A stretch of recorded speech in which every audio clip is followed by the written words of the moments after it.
Hello friends, माँ शारदे classes में आपका स्वागत है। आज हम पढ़ेंगे मानसून और मानसून में हम कवर करेंगे मानसून को मानसूनी जलवायु क्यों कहते हैं, मानसून की उत्पत्ति के सिद्धांत क्या है, मानसून का फटना, मानसून की वर्षा का वितरण, मानसून का लौटना और मानसून को प्रभावित करने वाले कारक। ठीक है, तो जैसा कि हम जानते हैं कि भारत में उष्ण कटिबंधीय मानसूनी जलवायु मिलती है, जबकि भारत उष्ण और उपोष्ण कटिबंधीय क्षेत्र में स्थित है।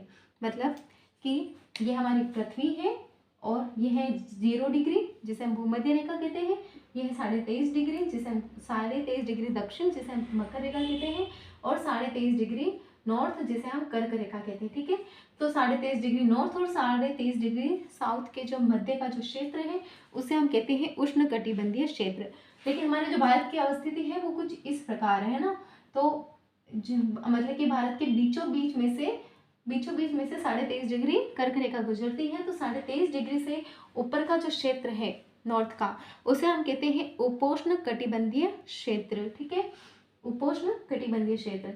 ठीक है, तो इसका मतलब ये है कि भारत में कौन सी जलवायु मिलनी चाहिए थी, भारत में उष्ण कटिबंधीय और उपोष्ण कटिबंधीय प्रकार की जलवायु मिलनी चाहिए थी। पर भारत में कैसी जलवायु मिलती है, तो भारत में मिलती है उष्ण कटिबंधीय मानसूनी प्रकार की जलवायु। ठीक है, तो वो ऐसा क्यों है कि भारत में उष्ण कटिबंधीय मानसूनी जलवायु मिलती है जबकि भारत उपोष्ण कटिबंधीय जोन में स्थित है, तो इसका मुख्य कारण है यहाँ पर हिमालय की उपस्थिति। अब ठीक है, अब आप समझिए हिमालय के कारण कैसे भारत में उष्ण कटिबंधीय मानसूनी जलवायु में है ना, तो ये है जो साइबेरिया का जो ठंडा क्षेत्र है ना, वहां से क्या शीतकाल के टाइम ना ठंडी ठंडी हवाएं जो है वो इस साइड भारत की साइड आती है, लेकिन हिमालय की उपस्थिति के कारण ये हवाएं हिमालय को पार नहीं कर पाती है और भारत में प्रवेश नहीं कर पाती हैं, जिसके कारण भारत में शीतकाल ज़्यादा कठोर नहीं होता है ना। तो आप समझ गए कि भारत उष्ण कटिबंधीय क्षेत्र में क्यों मिलता, भारत की जलवायु उष्ण कटिबंधीय जलवायु क्यों है, क्योंकि हिमालय की उपस्थिति के कारण यहाँ पे साइबेरिया की ठंडी हवाएं प्रवेश नहीं कर पाती है, जिससे भारत की जो जलवायु है वो उष्ण कटिबंधीय टाइप प्रकार की ही बनी रहती है। ठीक है, अर्थात भारत में उष्ण कटिबंधीय प्रकार की मानसूनी जलवायु मिलती है। ठीक है, और इसका प्रमुख कारण क्या है, तो हिमालय की उपस्थिति। अब जो हमें भारत में जो मानसूनी वर्षा है ना वो 1 जून से प्रारंभ हो जाती है। ठीक है, 1 जून से प्रारंभ होकर 1 दिसंबर तक चलती है। 1 दिसंबर तक कैसे चलती है वो हम आगे समझेंगे ना। तो हम मानसून के आधार पर भारत की ऋतुओं को 4 भागों में बांट सकते हैं। ठीक है, पहला है मानसून का आगमन।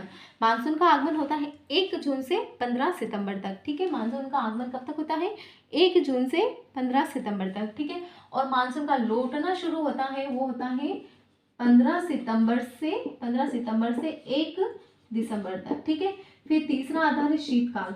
क्या है तीसरी ऋतु, क्या है शीतकाल। शीतकाल शुरू होता है 1 दिसंबर से 28 या 29 फरवरी तक है ना।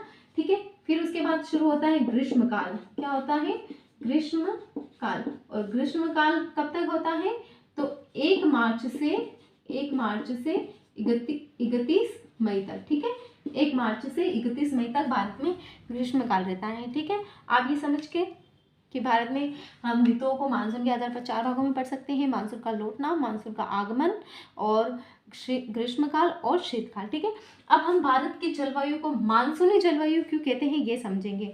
आप ये तो समझ गए कि भारत में उष्ण कटिबंधीय प्रकार की मानसूनी जलवायु मिलती है, ये हम समझ गए। अब हम समझेंगे कि भारत में मानसूनी प्रकार की जलवायु या सॉरी भारत को मानसूनी जलवायु क्यों कहते हैं ना, भारत की जलवायु को मानसूनी जलवायु क्यों कहते हैं। ठीक है, तो इसका मानसूनी जलवायु किसे कहते हैं पहले हम वो समझते हैं। तो मानसूनी जलवायु उसे कहते हैं जहाँ पर 6 महीने हवाएं स्थल से समुद्र की ओर और 6 महीने हवाएं समुद्र से स्थल की ओर चले। जैसे कि ये देखिए, ये हमारा प्यारा भारत है। ठीक है, यहाँ पर क्या होता है कि 6 महीने हवाएं ऐसे चलती है ना, समुद्र से स्थल की ओर है ना, समुद्र से, ये कौन सा समुद्र है हमारा, अरब सागर। ठीक है, और 6 महीने हवाएं जो है वो स्थल से समुद्र की ओर चलती है ना, समझ गए। तो हवाओं का एक विशिष्ट पैटर्न होता है, क्या होता है, हवाओं का एक विशिष्ट पैटर्न होता है जिसमें 6 महीने हवाएं समुद्र से स्थल की ओर चलती है और 6 महीने हवाएं स्थल से समुद्र की ओर चलती है। इसे ही हम मानसूनी जलवायु कहते हैं। ठीक है, यानी कि मानसूनी जलवायु उस जलवायु को कहते हैं जहाँ 6 महीने हवाएं समुद्र से स्थल की ओर और 6 महीने हवाओं की दिशा स्थल से समुद्र की ओर होती है।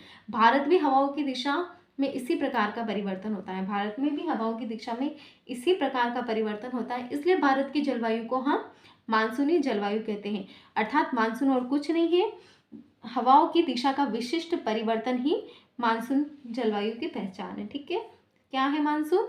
हवाओं की दिशा का विशिष्ट परिवर्तन ही मानसूनी प्रकार की जलवायु है। ठीक है, आई होप समझ आया होगा आपको।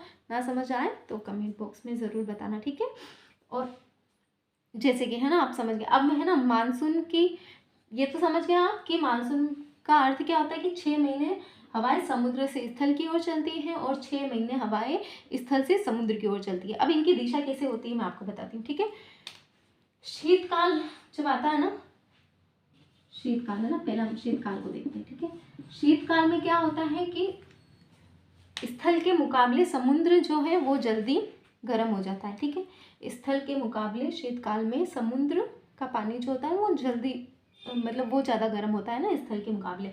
तो यहाँ पे क्या क्रिएट हो जाता है, यहाँ पे क्रिएट हो जाता है लो प्रेशर, यानी कि निम्न दाब। क्या क्रिएट हो जाता है? निम्न दाब। ठीक है,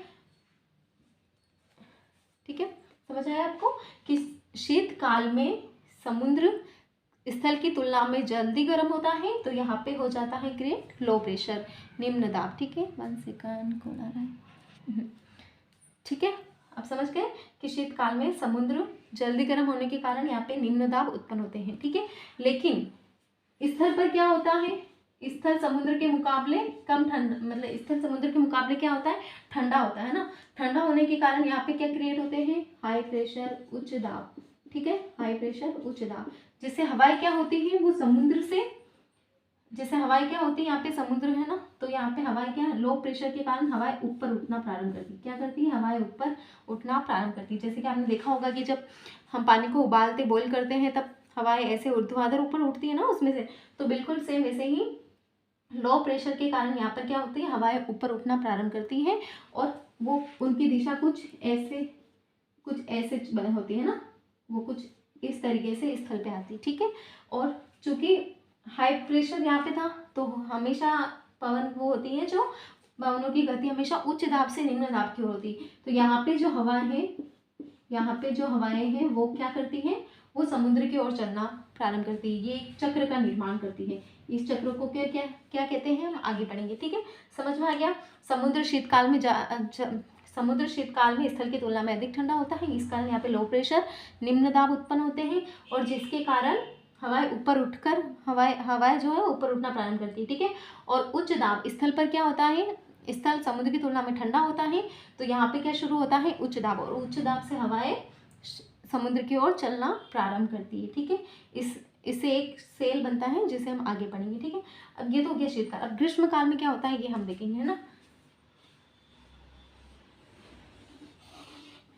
ग्रीष्म काल में क्या होता है ये हम देखेंगे। ठीक है, तो ग्रीष्म काल में क्या होता है कि ये जो क्षेत्र है ना, यहाँ पे सूर्य की किरणें सीधी पड़ती हैं, यानी कि सूर्य का इस समय क्या चल रहा होता है, सूर्य का उत्तरायण चल रहा होता है। तो यहाँ पे स्थल जो है ना वो समुद्र की तुलना में क्या होता है, जल्दी गर्म हो जाता है ना।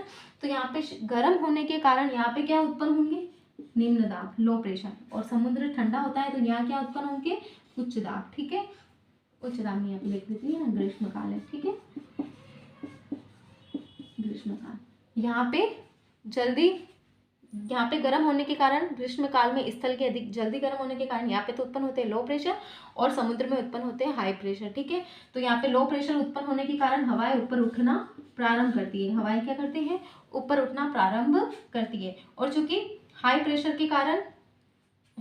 यहाँ पर है, तो मैंने आपको पहले क्या बताया था कि हवाएं जो है उच्च दाब से निम्न दाब की ओर गति करती है ना।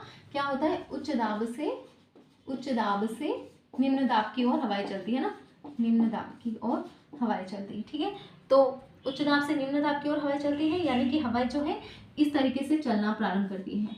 क्या होता है, हवाएं इस तरीके से चलना प्रारंभ करती हैं, अर्थात, और इन हवाओं में क्या होती है, आर्द्रता, मतलब कि यहाँ पे इनमें होती है ह्यूमिडिटी, पानी, आर्द्रता होती है, जिससे यहाँ पे विंध्यन का पर्वत यहाँ पे है ना, क्या कहते हैं, पश्चिमी घाट आता है, फिर इधर अरावली, विंध्यन का पर्वत और ऐसे जो पर्वत है उनसे टकराती हैं और इनके कारण क्या होता है कि भारत में बारिश होती है। ठीक है, तो आप समझ गए कि हवाएं जो है ग्रीष्म काल में समुद्र से स्थल की ओर चलना प्रारंभ करती हैं और शीतकाल में ना, ये अपना शीतकाल है, इधर बता दो ना, शीतकाल में हवाएं जो होती हैं वो स्थल से समुद्र की ओर चलना प्रारंभ करती है और इनमें कोई ह्यूमिडिटी नहीं होती, इसलिए इस तरफ से कोई बारिश नहीं होती। ठीक है, ये हमने समझा मानसून का सामान्य परिचय। ठीक है, अब हम क्या समझेंगे कि मानसून की उत्पत्ति के सिद्धांत क्या है ना। तो मानसून की उत्पत्ति के सिद्धांत में पहला सिद्धांत है जो हम पढ़ेंगे क्लासिकल सिद्धांत, या जिसे चिर स्थायी सिद्धांत भी कहते हैं।